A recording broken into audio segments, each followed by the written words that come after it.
नमस्कार दोस्तों, स्वागत है आपका हमारे चैनल विलेज इनसाइट पे।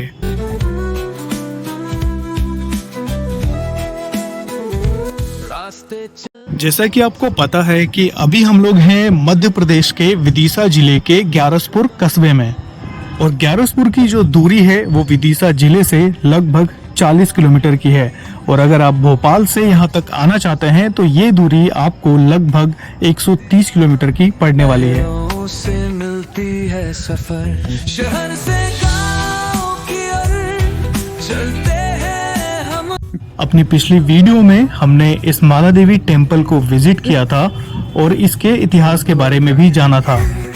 अब मेरा रास्तों पे और आज की वीडियो में हम कंटिन्यू करने वाले हैं ग्यारसपुर की अपनी इस यात्रा को।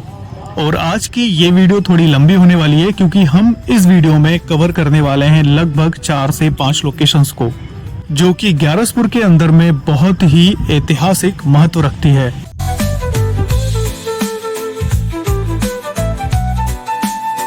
तो पिछली वीडियो में माला देवी टेम्पल को विजिट करने और उसकी हिस्ट्री को जानने के बाद हम लोग वापस से उसी रास्ते पे जा रहे हैं जिस रास्ते पे माला देवी टेम्पल के लिए मुड़े थे। ये सेम रोड माला देवी टेम्पल और हिंडोला तोरण के लिए जाता है।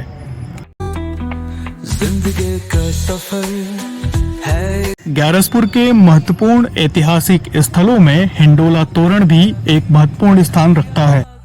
तो अभी हम लोग पहुंच चुके हैं हिंडोला तोरण के मेन गेट पर, और यहाँ से हम अब अंदर की तरफ एंट्री लेंगे। लेकिन उसके पहले यहाँ पर कुछ चेतावनी लिखी हुई है, तो बोर्ड पे लिखी हुई इन्फॉर्मेशन को अच्छे से पढ़ने के बाद हम लोग मेन गेट से सीधा अंदर आ जाते हैं।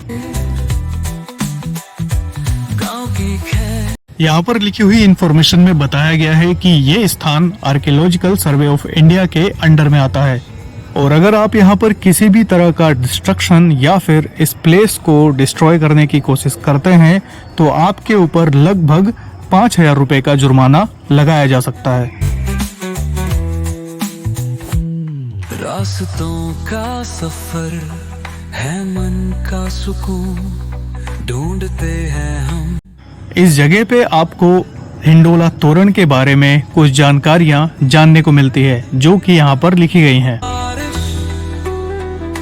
गांव की रातों में है बस एक नई धूम। शहर से गांव की एक्चुअल में हिंडोला तोरण एक विशाल और भव्य मंदिर का अवशेष है।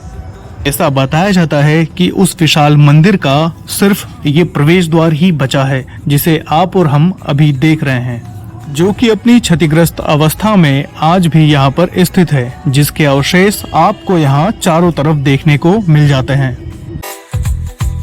सफर है। स्थानीय लोग इसे हिंडोला तोरण कहते हैं क्योंकि इसकी आकृति एक झूले से मिलती जुलती है, और झूले को हिंडोला भी कहा जाता है।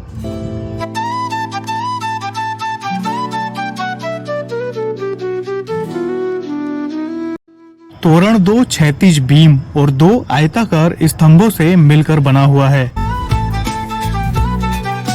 2 बीमों के बीच में एक मकर तोरण बना हुआ है, जैसा कि आप लोग देख पा रहे हैं, जो मकर के मुख से निकला हुआ दिखाया गया है। मिलती है मंजिल हर कदम में है कुछ। इन स्तंभों के चारों ओर भगवान विष्णु के दशावतार की नक्काशी भी की गई है। गुजर के नदिया की लहरों से मिलती है जैसा कि आप इस स्तंभ पर बनाई गई भगवान आदिवाराह की प्रतिमा को देख सकते हैं। अब मेरा रास्तों पे गांव पाखे। इन स्तंभों के ऊपर भगवान विष्णु के दशावतारों की प्रतिमा को उकेरा गया है, जिनमें मत्स्य कूर्म, भगवान कल्कि, भगवान बुद्ध, भगवान वामन, वाराह, भगवान नरसिम्हा, परशुराम, राम और बलराम की प्रतिमाओं को भी बहुत अच्छी तरीके से उकेरा गया है। यहाँ आपको चारों तरफ पड़े हुए मंदिर के अवशेष दिखाई दे रहे होंगे। इन अवशेषों को देखकर इस बात का अंदाजा बहुत ही आसानी से लगाया जा सकता है कि इस स्थान पर कितना भव्य और विशाल मंदिर किसी समय पर रहा होगा। इस विशाल मंदिर को बनाने के लिए सिर्फ चट्टानों का ही प्रयोग किया गया था। आप यहाँ पर विशाल पत्थरों को देख सकते हैं जिनके ऊपर बहुत ही सुंदर नक्काशी की गई है। पहाड़ों की छवि, नदिया का गीत, हर पल है एक कहानी, एक और जादू। शहर से गायों की ओर तोरण द्वार से लगभग 40 फीट की दूरी पर 4 स्तंभ खड़े हैं जो कि एक मंडप के अवशेष हैं। तो मैं आपको इस मंडप के पास लेकर चलता हूं और इसके बारे में हम लोग थोड़ी सी जानकारी लेते हैं। मिलती है खुशी ये रास्ते पे,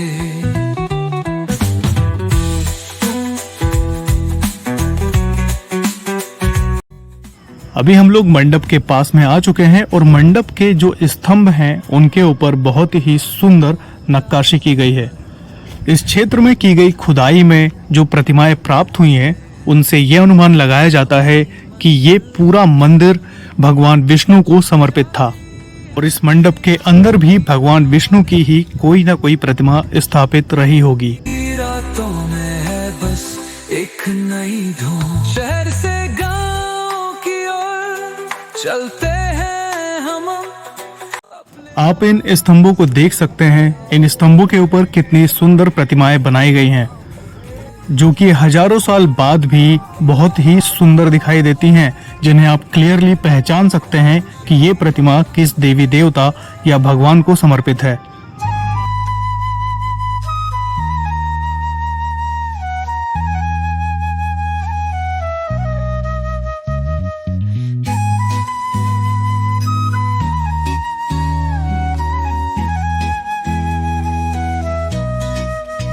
ऐसा माना जाता है कि मंदिर का जो अनुमानित आकार था वो लगभग 150 फीट लंबा और 85 फीट चौड़ा था।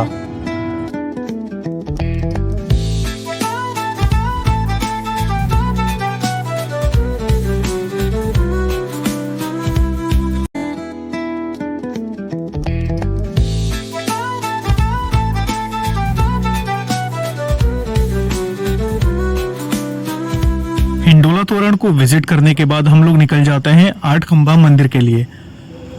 आप अभी जो स्तंभ देख रहे हैं ये सारे पिलर्स मिलाकर टोटल 8 पिलर्स हैं और इन्हें 8 खंबा मंदिर कहा जाता है। ऐसा माना जाता है कि किसी समय पे यहाँ पर एक मंदिर हुआ करता था। इन 8 पिलर्स के ऊपर जिस तरह की प्राचीन प्रतिमाएं उकेरी गई हैं वो आज भी जीवंत दिखाई देती हैं, जिसकी वजह से ये स्थान ऐतिहासिक दृष्टि से बहुत महत्वपूर्ण हो जाता है। तो 8 खंबा मंदिर को विजिट करने के बाद हम लोग निकल जाते हैं डेकीनाथ स्तूप की तरफ।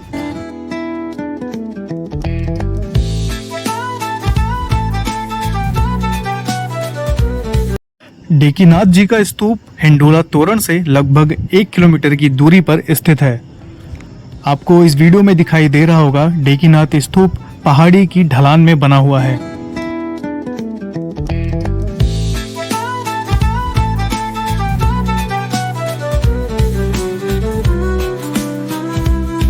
हमें इस बोर्ड से राइट साइड में अंदर की तरफ जाना होता है जहां पर डेकीनाथ स्तूप स्थित है। आपको ये जो बोर्ड है रोड पे ही दिखाई दे जाएगा और सामने स्तूप भी आपको रोड से ही दिखने लगता है।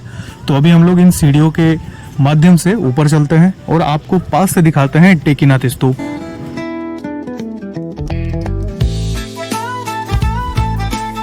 मैं आप सभी लोगों को एक बात कहना चाहूंगा, अगर आप लोग यहाँ पर विजिट करने के लिए आना चाहते हैं तो आप यहाँ पर अर्ली मॉर्निंग आइए, क्योंकि इस पूरे क्षेत्र में माला देवी टेम्पल और डेकीनाथ का ये स्तूप ऐसी लोकेशन पे है जहां पर आप सुबह के टाइम आएंगे तो आपको बहुत ही प्यारा व्यू देखने को मिल सकता है। दोपहर के समय काफी धूप हो जाती है तो यहाँ पर आते हुए आपको थकान महसूस हो सकती है। डेकीनाथ स्तूप एक बौद्ध स्मारक है जिसे आर्कियोलॉजिकल सर्वे ऑफ इंडिया ने ऐतिहासिक स्थल घोषित किया हुआ है और अभी इस स्थल को भारत सरकार के संरक्षण में ही रखा गया है। पहाड़ी की ढलान में बनाया गया ये स्तूप 6वीं से 7वीं शताब्दी के बीच का माना जाता है। डेकीनाथ का ये स्तूप एक अर्ध गोलाकार के रूप में दिखाई देता है जो कि एक बड़े से चबूतरे के ऊपर बनाया गया है। इस स्तूप की विशेषता ये थी कि इसकी जो रेलिंग्स थी उसमें भगवान बुद्ध की प्रतिमा बनी हुई थी, ठीक वैसी ही जैसी कि हम सांची के जो मुख्य स्तूप है उसके अंदर देखते हैं। जगह जगह पे भगवान बुद्ध की प्रतिमाओं को बनाया गया है। लेकिन डेकीनाथ स्तूप पे वो सभी प्रतिमाएं वर्तमान समय में क्षतिग्रस्त हो चुकी हैं, तो इसीलिए आपको वो प्रतिमाएं यहाँ पर देखने को नहीं मिलती हैं। ऐसा बताया जाता है कि उन प्रतिमाओं के जो अवशेष हैं वो इस स्तूप के आसपास आपको पड़े हुए देखने को मिल जाते हैं। जैसा कि हम लोग देख पा रहे हैं कि यहाँ नीचे काफी पत्थर पड़े हुए हैं, ये उन्हीं प्रतिमाओं के अवशेष माने जाते हैं। स्तूप के ऊपर चढ़ने और उतरने के लिए यहाँ पर प्रॉपर सीढ़ियां बनाई गई हैं, जिनके द्वारा आप ऊपर चढ़ सकते हैं और पास से जाकर स्तूप को देख सकते हैं।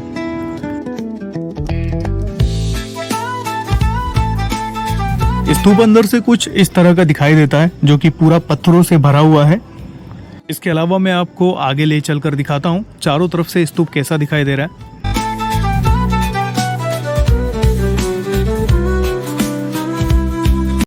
ये वो पहाड़ है जिसकी ढलान में इस स्तूप को बनाया गया है।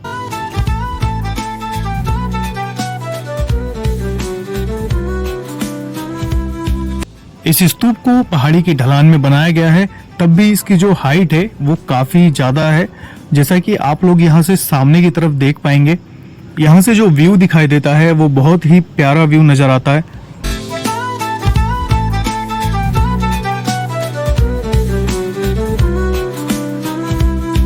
यहाँ चारों तरफ हरे भरे खेत देखने को मिलते हैं और एक तरफ पहाड़ी है।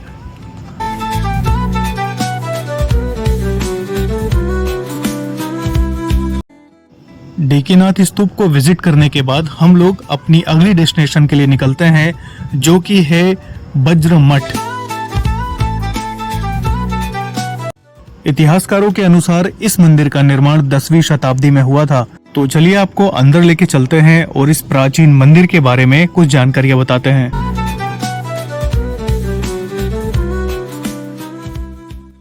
दसवीं शताब्दी में जब इस मंदिर का निर्माण किया गया तो प्रारंभ में ये एक हिंदू मंदिर था। इस मंदिर का निर्माण एक बड़े से चबूतरे के ऊपर करवाया गया है, जैसा कि आप लोग अभी देख पा रहे हैं। ऐसी मान्यता है कि सबसे पहले ये मंदिर हिंदू देवी देवताओं को ही समर्पित था, जिसमें भगवान शिव, ब्रह्मा, विष्णु और भगवान गणेश की प्रतिमाएं इसके मुख्य द्वार पर ही देखने को मिलती थीं। इन सभी प्रतिमाओं को आप इस मंदिर की दीवारों पर आज भी बहुत आसानी से देख सकते हैं।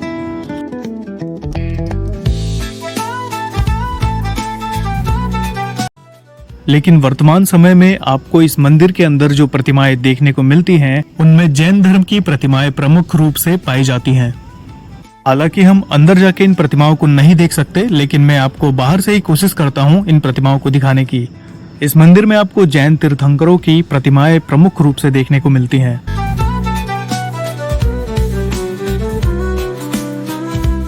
ग्यारसपुर के इस क्षेत्र में हम जितने भी ऐतिहासिक स्थल देखते हैं, उन सभी को पत्थरों का इस्तेमाल करके बनाया गया है। जैसा कि आप यहाँ पर देख सकते हैं, चारों तरफ कुछ अवशेष भी पड़े हैं और ये पूरा मंदिर सिर्फ पत्थरों का उपयोग करके ही बनाया गया है।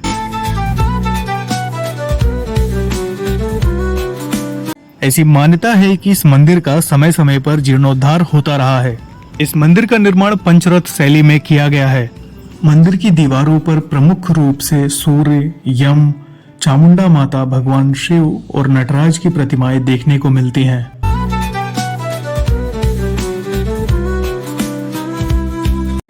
फ्रेंड्स, हम अपनी इस यात्रा को यहीं पर समाप्त करते हैं। आप हमें कमेंट करके जरूर बताइएगा आपको हमारी ये वीडियो कैसी लगी।